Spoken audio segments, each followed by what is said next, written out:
Welcome back, everybody. Your Southwest Outdoors Report rolls on today, talking about the super hot crappie fishing going on all around our region. You know, flipping and pitching around all this buckbrush and some button willows like we've been doing today will get you bit in a lot of different places around the region. I want to pass along a couple of places that you can go and catch crappies in Oklahoma.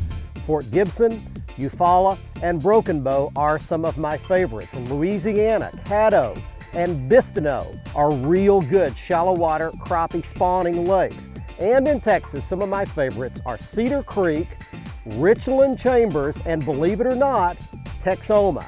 Those all are producing great catches of crappie in shallow water right now. There are many other lakes as well, even Allen Henry out in West Texas, some great reports coming in. Check them out on the TexasFishingForum.com. You can get some reports from some anglers that have actually been out. All right, right now let's check in with Gary Dollahan up north, your Oklahoma Fishing and Lake Report. Before heading out on the next Oklahoma fishing outing, let's take just a minute to see what's going on around the state. A series of cool fronts coming through certainly can impact your fishing on a day-to-day basis, but as a general rule, fishing during the cool front can be better than it will be the first day or two after it passes. As far as the fishing report, look at Canton Lake right now, the windy points for hybrids and for white bass in the upper part of the lake. The southwest part of the state, still look at Altus and Foss for those crappie. Fishing is good there. Also at Tom Steed for crappie and for hybrids right now. Central part of the state, over Holster and Thunderbird remain good for crappie fishing. The southeast part of the state, Broken Bow, Pine Creek are good choices still for crappie and largemouth. Hugo and Sardis have picked up as far as the bass fishing goes. As you come up into the northeast part of the state, Grand River system remains good for white bass and for largemouth at Grand, Hudson, and Fort Gibson Lake. If you haven't been on Fort Gibson Lake for a while, be careful. They're keeping the lake down about a foot and a half lower than normal pool to do some work on the dam. Also getting some good reports from Tin Killer for both largemouth and smallmouth bass right now. I'll tell you what, the bass right now can be in a pre-spawn, spawning, or post-spawn condition, and I want to show you something that's working extremely well for me. This particular rig features a new sinker from Jewel Bait Company called The Rock, which is a football head type sinker. Behind it, I've got a G-Naru biffle bug. I've got a rattle inside. This thing comes through the structure extremely well and is catching a lot of fish right now. One thing about it, you can't catch where you don't go. Good luck. We've been talking today about how red hot the crappie action is across our region.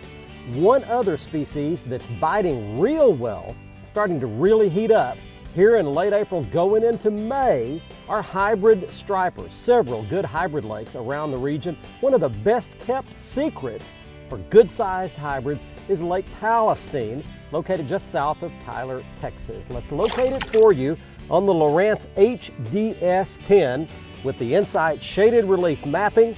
Beautiful screen, beautiful unit, does a great job with all the sonar, all the detail, all the charts. Great GPS unit as well. We locate the lake north of US 175 right here and west of US 69 here. One of the good hybrid areas is at Mid-Lake at the mouth of Ledbetter Bay, which is located here. Now we're going to zoom in and switch over to the Navionics Hot Maps Platinum chart for all of the detail of this area. You can get these charts on your iPhone as well. Some great apps by Navionics. You can get them at the App Store. You can see both Highway 155 bridges cross here and here. We zoom in one more time to show you all the underwater detail of the area. The hybrids are running in the open water along all the drop-offs and ledges along the mouth of Ledbetter. And they're also running along the underwater road beds as well. There are some great reports coming in on the good hybrid fishing in fairly deep water at Lake Palestine the last couple of weeks, and it'll only get better with summer coming on. That's this week's Lowrance Hot Lake of the Week. Stay with us. When we come back, Heather has your Stren Ask the Pro, and I'll have your Whataburger Big Catch of the Week. The Southwest Outdoors Report, powered by your Texas Chevy dealers, is brought to you by quality award-winning Tracker Boats, Fish the Finest, by Lowrance, makers of the HDS, High Definition System, and by Jean LaRue Lures and Bobby Garland Baits, quality soft plastic baits made in Oklahoma with American pride. This is the Southwest Outdoors Report, powered by your Texas Chevy dealers. Welcome back, everyone. It's time for our Ask the Pro feature, brought to you by Strand, the standard of dependability.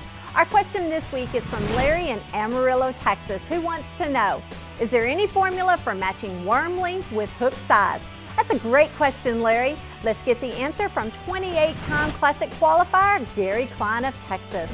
Yes, there is a formula that I use when I'm fishing plastic worms. I always like to fish the biggest hook I can get in a plastic worm, and I'm only kidding, but really I'm looking for action, and what am I trying to accomplish with that plastic worm? Because a lot of times I fish a worm without any weight on it. However, I'm using the hook as weight. So I use a larger hook and a little bit heavier diameter wire hook on that plastic bait. Again, allows me to cast it better. However, if I fish an ultralight spinning rod and light line, I do have the tendency to use real small hooks because they don't hurt the action of the bait at all. Thank you, Gary. If you have a question for one of the pros, just visit our website at southwestoutdoorsreport.com. Click on the Strand Ask the Pro link and send us your information. Now let's get you back to Barry for our Whataburger Big Catch of the Week. Congratulations this week for the Big Catch of the Week goes to Chris Tippett of Van Alstyne, Texas. He's shown here displaying a nice 22.5-inch smallmouth bass he caught at Lake Texoma. If you'd like to enter your big fish photo in our big fish contest, go to our brand new redesigned website at southwestoutdoorsreport.com.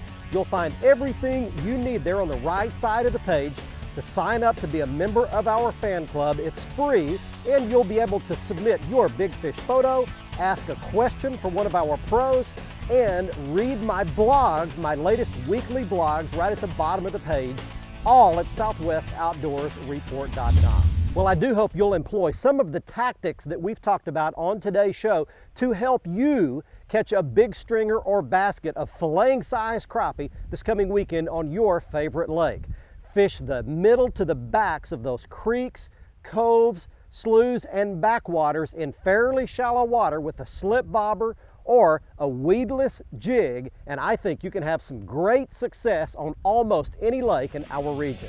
Don't forget, next week we'll be on at 10:30 p.m. or immediately after the Texas Rangers or Houston Astros post-game show if either one of those games runs along in your area.